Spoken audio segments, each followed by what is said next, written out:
ലോകക്രമം മാറുകയാണ്. സാമ്പത്തിക സൈനിക ശേഷികൾ കൊണ്ട് മാത്രം ഒരു രാജ്യം വലിയ ശക്തിയായി അംഗീകരിക്കപ്പെട്ടിരുന്ന കാലം പതുക്കെ വിസ്മൃതിയിലാകുന്നു. ആഗോള രാഷ്ട്രീയത്തിലെ ചർച്ചകൾ ഇന്ന് കേവലം അധികാരത്തിൽ നിന്ന് ഉത്തരവാദിത്വത്തിലേക്ക് വഴിമാറുകയാണ്. ഇതിൻ്റെ ഏറ്റവും പുതിയ ഉദാഹരണമാണ് അടുത്തിടെ പുറത്തിറങ്ങിയ റെസ്പോൺസിബിൾ നേഷൻസ് ഇൻഡെക്സ് അഥവാ RNI. അമേരിക്കയും ചൈനയും റഷ്യയും ഉൾപ്പെടെയുള്ള വൻ ശക്തികളെ പിന്നിലാക്കി ഇന്ത്യ ഈ സൂചികയിൽ കൈവരിച്ച മുന്നേറ്റം ലോകത്തെ അമ്പരപ്പിച്ചിരിക്കുകയാണ്. ലോകം ഒരു വലിയ കുടുംബമാണെന്ന, അതായത് വസുദൈവ കുടുംബകം, ഭാരതീയ ദർശനം ആഗോളതലത്തിൽ വീണ്ടും ചർച്ചയാകുന്ന ഒരു സന്ദർഭമാണിത്. എന്താണ് ഉത്തരവാദിത്ത സൂചിക? സാധാരണയായി GDP കണക്കുകളോ മിസൈലുകളുടെ എണ്ണമോ വെച്ച് രാജ്യങ്ങളെ അളക്കുന്ന രീതിയിൽ നിന്ന് വ്യത്യസ്തമായി ഒരു രാജ്യം എത്രത്തോളം മാനുഷികമായും ധാർമ്മികമായും പ്രവർത്തിക്കുന്നു എന്നതാണ് ഈ സൂചിക അളക്കുന്നത്. വേൾഡ് ഇൻ്റലക്ച്വൽ ഫൗണ്ടേഷൻ, അതായത് WIF, 3 വർഷത്തെ നീണ്ട പഠനങ്ങൾക്കും അക്കാദമിക് ഗവേഷണങ്ങൾക്കും ശേഷമാണ് ഈ റിപ്പോർട്ട് തയ്യാറാക്കിയത്. ഒരു രാജ്യത്തിൻ്റെ ഉത്തരവാദിത്തം പ്രധാനമായും 3 അടിസ്ഥാന സ്തംഭങ്ങളെ ആധാരമാക്കിയാണ് വിലയിരുത്തപ്പെടുന്നത്. സ്വന്തം പൗരന്മാരോടുള്ള സമീപനം, നീതി നടപ്പിലാക്കൽ, വ്യക്തി സ്വാതന്ത്ര്യം ഉറപ്പുവരുത്തൽ, ജനക്ഷേമം എന്നിവയുൾപ്പെടുന്ന ആഭ്യന്തര ഉത്തരവാദിത്തമാണ് ഇതിൽ ആദ്യത്തേത്. ഇതിനു പുറമെ കാലാവസ്ഥാ വ്യതിയാനത്തെ നേരിടാനുള്ള ഫലപ്രദമായ ഇടപെടലുകളും സുസ്ഥിര വികസനവും ലക്ഷ്യമിട്ടുള്ള പരിസ്ഥിതി ഉത്തരവാദിത്തം 2ാം ഘടകമായി കണക്കാക്കുന്നു. അന്താരാഷ്ട്ര സഹകരണം, ആഗോള സമാധാന ദൗത്യങ്ങളിലെ സജീവമായ പങ്കാളിത്തം, ലോകം നേരിടുന്ന പൊതുവായ പ്രശ്നങ്ങളിൽ കൃത്യമായ നിലപാടുകൾ സ്വീകരിക്കുക തുടങ്ങിയ ബാഹ്യ ഉത്തരവാദിത്തങ്ങൾ കൂടി ചേരുമ്പോഴാണ് ഒരു രാജ്യം അതിൻ്റെ പൂർണ്ണമായ കടമകൾ നിർവഹിക്കുന്നത്. ഇവിടെയാണ് ഇന്ത്യ വികസിത രാജ്യങ്ങളെപ്പോലും അതിശയിപ്പിക്കുന്നത്. വൻ ശക്തികൾ പലപ്പോഴും തങ്ങളുടെ അധികാരം മറ്റുള്ളവരുടെ മേൽ അടിച്ചേൽപ്പിക്കാൻ ശ്രമിക്കുമ്പോൾ ഇന്ത്യ സ്വന്തം പൗരന്മാരുടെയും ആഗോള സമൂഹത്തിൻ്റെയും ക്ഷേമത്തിനായി എങ്ങനെ പ്രവർത്തിക്കുന്നു എന്നതാണ് ഈ റാങ്കിങ്ങിൽ നിഴലിക്കുന്നത്. സൂചികയിൽ 154 രാജ്യങ്ങളിൽ 16ാം സ്ഥാനത്താണ് ഇന്ത്യ. അമേരിക്ക 66ാം സ്ഥാനത്തും ചൈന 68ാം സ്ഥാനത്തും നിൽക്കുമ്പോഴാണ് ഇന്ത്യയുടെ ഈ കുതിപ്പ്. എന്തുകൊണ്ടാണ് സാമ്പത്തികമായി ഏറെ മുന്നിലുള്ള അമേരിക്കയോ സൈനികമായി കരുത്തരായ ചൈനയോ പിന്നിലായത്?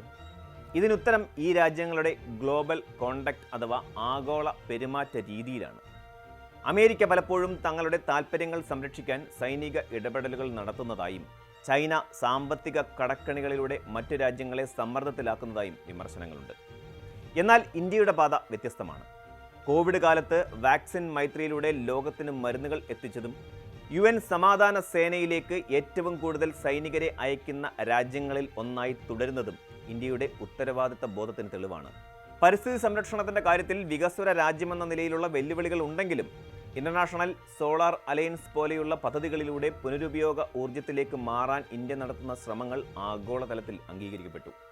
സാമ്പത്തിക വളർച്ചയും പാരിസ്ഥിതിക സന്തുലിതാവസ്ഥയും ഒരുമിച്ച് കൊണ്ടുപോകുന്നതിൽ ഇന്ത്യ പുലർത്തുന്ന മിതത്വം വികസിത രാജ്യങ്ങൾക്ക് പോലും മാതൃകയാണ്.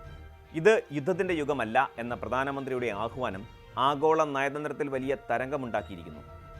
ആഗോള കലഹങ്ങളിൽ ഏതെങ്കിലും ഒരു ചേരിയുടെ ഭാഗമാകാതെ സമാധാനത്തിന് വേണ്ടി നിലകൊള്ളുന്ന ഇന്ത്യയുടെ നിലപാടാണ് ബാഹ്യ ഉത്തരവാദിത്ത സൂചികയിൽ ഇന്ത്യയുടെ പോയിന്റ് വർദ്ധിപ്പിച്ചത്. ചൈനയും റഷ്യയും അതിർത്തി തർക്കങ്ങളിലും യുദ്ധങ്ങളിലും ഏർപ്പെടുമ്പോൾ ഇന്ത്യ ഒരു വിശ്വമിത്ര, അതായത് യൂണിവേഴ്സൽ ഫ്രണ്ട് എന്ന നിലയിൽ മധ്യസ്ഥതയ്ക്കും മാനുഷിക സഹായത്തിനുമാണ് മുൻഗണന നൽകുന്നത്. റഷ്യ യുക്രൈൻ യുദ്ധമായാലും പശ്ചിമേഷ്യയിലെ സംഘർഷമായാലും മാനുഷികമായ ഒരു സമീപനം സ്വീകരിക്കാൻ ഇന്ത്യക്ക് കഴിയുന്നു. UN സമാധാന ദൗത്യങ്ങളിൽ ഇന്ത്യൻ സൈനികർ പുലർത്തുന്ന അച്ചടക്കവും സഹാനുഭൂതിയും ഈ റാങ്കിങ്ങിൽ നിർണായക ഘടകമായി. അധികാരം എന്നത് അടിച്ചമർത്താനല്ല, മറിച്ച് ലോകത്തെ സംരക്ഷിക്കാനാണ് എന്ന പുരാതന ഭാരതീയ സങ്കല്പത്തെ ആധുനിക ഭരണതന്ത്രവുമായി ഇന്ത്യ കോർത്തിണക്കുന്നു. ഈ നേട്ടം അഭിമാനകരമാണെങ്കിലും നാം പൂർണ്ണതയിൽ എത്തി എന്ന് ഇതിനർത്ഥമില്ല. ആഭ്യന്തര ഭരണ നിർവഹണം, അതായത് ഇന്റേണൽ ഗവേണൻസ്, സുസ്ഥിര വികസനം തുടങ്ങിയ മേഖലകളിൽ ഇന്ത്യക്ക് ഇനിയും മുന്നേറാനുണ്ട്. വലിയൊരു ജനസംഖ്യയുള്ള രാജ്യമെന്ന നിലയിൽ സേവന വിതരണത്തിലും സാമൂഹിക നീതിയിലും നേരിടുന്ന വെല്ലുവിളികൾ പരിഹരിക്കപ്പെടേണ്ടതുണ്ട്. എങ്കിലും ചുരുങ്ങിയ വിഭവങ്ങൾ ഉപയോഗിച്ച് ഇത്രയും വലിയൊരു ജനതയെ ജനാധിപത്യപരമായ രീതിയിൽ മുന്നോട്ട് നയിക്കുന്നത് അന്താരാഷ്ട്ര സമൂഹം വലിയ അത്ഭുതത്തോടെയാണ് കാണുന്നത്. ഉത്തരവാദിത്ത സൂചിക നമുക്ക് മുന്നിൽ വയ്ക്കുന്ന പാഠം ഇതാണ്: ആഗോളതലത്തിൽ വലിയ ശക്തിയാകുക എന്നതിനർത്ഥം മറ്റുള്ളവരെ ഭരിക്കുക എന്നല്ല, മറിച്ച് ലോകത്തിൻ്റെ പ്രശ്നങ്ങളിൽ എത്രത്തോളം പരിഹാരമാകാൻ കഴിയുന്നു എന്നതാണ്. ഉത്തരവാദിത്തമുള്ള രാഷ്ട്രങ്ങളുടെ ഈ പട്ടിക വെറുമൊരു റാങ്കിംഗ് മാത്രമല്ല, മറിച്ച് ലോകത്തിലെ വൻ ശക്തികൾക്കുള്ള ഒരു താക്കീത് കൂടിയാണ്. ആയുധബലമോ പണമോ കൊണ്ട് മാത്രം ഇനി ലോകത്തെ നയിക്കാനാവില്ല. വിശ്വാസ്യത, അതായത് ക്രെഡിബിലിറ്റിയാണ് പുതിയ ആഗോള കറൻസി. നിശബ്ദമായ നയതന്ത്രത്തിലൂടെയും ഉറച്ച നിലപാടുകളിലൂടെയും ഇന്ത്യ ഈ വിശ്വാസ്യത കെട്ടിപ്പടുത്തിയിരിക്കുന്നു. ഭാവിയിലെ ലോകക്രമത്തിൽ ഇന്ത്യയുടെ സ്ഥാനം ഒരു സൂപ്പർ പവർ എന്നതിലുപരി ഒരു റെസ്പോൺസിബിൾ പവർ എന്ന നിലയിലായിരിക്കും പ്രവർത്തിക്കുക.